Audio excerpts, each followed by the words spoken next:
Di awal film terlihat seorang cewek yang bernama Yun Yong sedang menyemur segitiga emas dan kacamata kudanya. Yun Yong ini merupakan seorang mahasiswi yang ngekos di rumah tersebut. Tidak lama kemudian datang seorang om-om sehat dengan otot kawat ingin mengisap samsu kesukaannya. Om sehat ini bernama Yongsu. Dia selama ini memang mengagumi kecantikan Yun Yong. Melihat mahasiswi ini mengenakan baju rumah yang santai dan seksui, membuat mata Yongsu berkelana memenangi Yun Yong. Yongsu pun tidak kuasa menahan keinginannya dan langsung memeluk Yun Yong. Dia mengatakan kalau selama ini naksir dengan Yun Yong dan tidak bisa memendam perasaannya lagi. Yongsu langsung mengajak Yun Yong adu mulut yang sebenarnya tidak ikhlas. Yun Yong bilang kalau tante ada di dalam makanya dia takut. Yun Yong ini ceritanya ngekos di rumah mereka. Yongsu pun mengajak Yun Yong masuk untuk berkuda. Namun ternyata semua itu hanyalah hayalan saudara-saudara bangsa-bangsa. Yongsu disadarkan oleh kedatangan istrinya yang bernama Hana. Ini tantenya. Karena nggak mau malu, Yongsu pura-pura bermimpi dong. Tapi Hana tahu kalau dia berkhayal dan memintanya berhenti. Kamu ini kenapa sih udah punya bini masih aja berkuda dalam khayalan, kata Hana. Yongsu pun langsung mencari alasan agar bininya tidak terus nyelocos dan berlari ke kamar. Siang harinya Yun Yong mendatangi mereka berdua. Yun Yong bilang kalau dia akan ke kampus dan agak pulang larut. Sebagai anak kos yang baik, dia ngomong dulu agar nanti Hana tidak nyariin. Malam itu Yongsu dan Hana sedang berkuda untuk mengisi waktu senggang mereka. Mengisi waktu senggang lucu. Sementara Yun Yong juga terlihat sudah pulang dan sampai di depan rumah. Dia diantar oleh pacarnya yang bernama Jae-suk. Jae-suk sebenarnya menawarkan diri untuk mampir, tapi Yun Yong melarang Jae-suk masuk dan menyuruhnya pulang saja. Meski sebenarnya Jae-suk sudah memohon karena cuaca yang cukup dingin dengan alasan ingin menghangatkan diri di dalam kamarnya, Yun Yong tetap tidak tergoda dan menyuruhnya pulang. Saat Yun Yong berniat masuk ke rumah, pintu samping tempat dia biasa lewat ternyata dikunci. Terpaksalah Yun Yong memutar menuju pintu belakang. Saat berada di teras, dia tidak sengaja melihat Yongsu dan Hana di sofa. Mau lewat juga sayang ya kan, tontonan gratis. Tapi kalau ditonton nanti ya nggak enak juga, bikin sengean. Setelah berhasil menyingkirkan galau di hatinya, Yun Yong akhirnya memilih untuk masuk ke kamarnya. Hana dan Yongsu menyadari kalau Yun Yong baru saja lewat dan melihat mereka. Yongsu takut kalau Yun Yong merasa terganggu dan berniat stop main PS berkudanya. Tapi kata Hana lanjut terus. Esok harinya Yongsu ketahuan sedang lihat cewek-cewek yang joget-joget di TikTok oleh istrinya. Hana jelas marah mengetahui suaminya yang ternyata ngidam lempia lain. Udah kerjaannya yang cuma nongkrong nungguin jadwal nagih kontrakan anak kosannya, masih aja lihat cewek lain, kata istrinya. Maklum Ju, bodengnya kan kayak tukang pukul. Tapi meski ototnya ini gede, Yongsu ternyata sayang istri loh. Kalau Hana bilang jangan, ya dia akan langsung berhenti. Ya seperti hari itu, kalau masih main TikTok, tak lempar nih HP ke jidatmu, kata istrinya. Lah ini mah bukan sayang, tapi takut istri was. Sementara Yun Yong sedang merawat mesin adonan lumpia favoritnya karena keingat Yongsu dan Hana semalam. Saat itu Jae-suk terlihat datang ke sana untuk mengajak Yun Yong ngampus. Sampainya di depan pintu kamar Yun Yong, Jae-suk ingin mengetuk pintunya. Tapi karena dia mendengar suara gemuruh sengean, Jae-suk pun membatalkan niatnya. Dia pura-pura nggak dengar kalau Yun Yong sedang bernyanyi dan nyelonong masuk lalu pura-pura kaget melihat Yun Yong. Tapi bakwan di balik toge dia ketahuan dengan jelas yang dimengerti Yun Yong dan langsung mengajaknya bertamasya. Siang itu saat Yongsu main TikTok, Hana menelpon untuk mengatakan kalau dia tidak akan pulang malam itu dan tidak bisa makan malam di rumah. Karena itu dia meminta Yongsu untuk masak sendiri dan gak boleh beli di warung Mak Nur karena Tante Erni suka main ke sana. Ntar modus lagi, kata bininya. Di kamarnya saat Yun Yong sedang mengisi energi dengan sekotak ramen bersama Jae-suk, dia mendapatkan telepon dari pengelola penginapan yang mengadakan lomba cerdas cermat untuk memberitahunya kalau Yun Yong menang dan dia akan mendapatkan kesempatan menginap di villa mereka. Sebagai pemenang, Yun Yong bisa membawa keluarganya dengan total 4 orang. Maka diajaklah si Om Sehat dan istrinya si Tante Hana ya kan. Mereka berempat akhirnya berangkat dan sampai juga di penginapan Mikasa. Setelah masuk ke villanya, Hana mulai nanya-nanya. Saat itu dia sedikit kesal karena Yun Yong memanggilnya dengan Ajuma.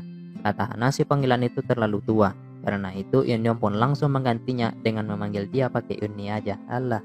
Hana bertanya kamar yang nyaman dan pemandangannya yang indah karena dia mau kamar yang itu. Kata Yun Yong kamar itu ada di lantai 2 dan dia sudah memilihnya. Mulailah si Hana ini nyerocos untuk melobi Yun Yong kan. Udah dikasih liburan mewah gratis, minta yang paling bagus lagi, dasar netizen. Yun Yong bilang kalau dia tetap ingin memakai kamarnya karena memang itu sudah ditentukan oleh panitia cerdas cermat. Maka dia dan Yesuk pun langsung naik untuk istirahat. Karena suasana yang sepi dan cuma tinggal mereka berdua, Yongsu mulai mendekat untuk memujuk Hana menemaninya pergi berkuda. Hana bilang, berkuda apalah kau? Baru juga nyampe, istirahat dulu lah. Ya namanya juga suami takut istri, Om sehat sih oke aja bos. Hal yang sama sebenarnya juga merasuki batin Jae-suk. Dia ingin bertamasya karena suasananya lagi mendukung. Eun-young cuma bilang, baru juga nyampe ngap, istirahat dulu lah. Karena perjalanan jauh itu ternyata membuat dia merasa kelelahan. Pasangan suami istri Om Sehat dan Tante Judes lagi bercengkrama di meja makan. Mereka sangat senang karena bisa menginap di tempat yang bagus. Om Sehat bilang kalau dia menyiapkan hadiah untuk Hana. Dan hadiah itu adalah...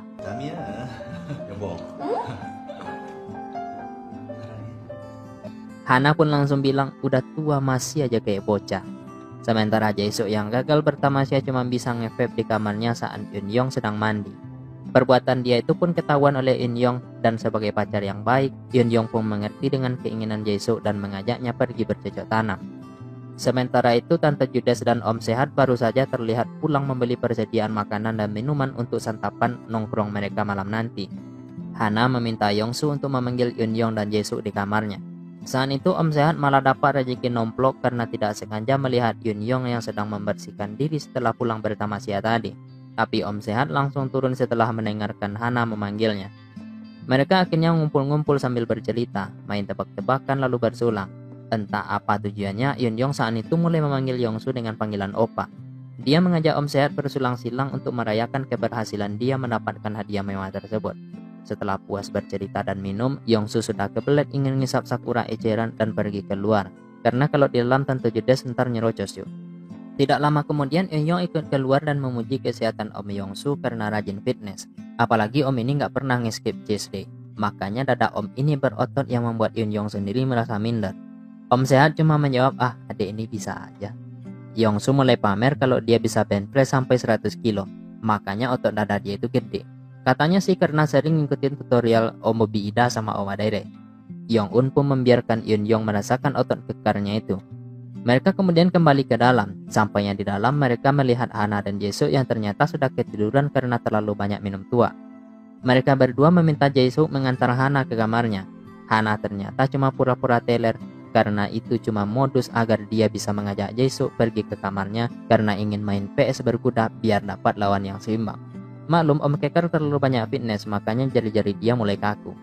Di saat yang sama, Eun-young juga meminta Om Sehat mengajarinya bagaimana bench press yang baik dan benar, karena dia juga ingin memiliki bahu yang lebar dan onderdil berbobot seperti Om ini.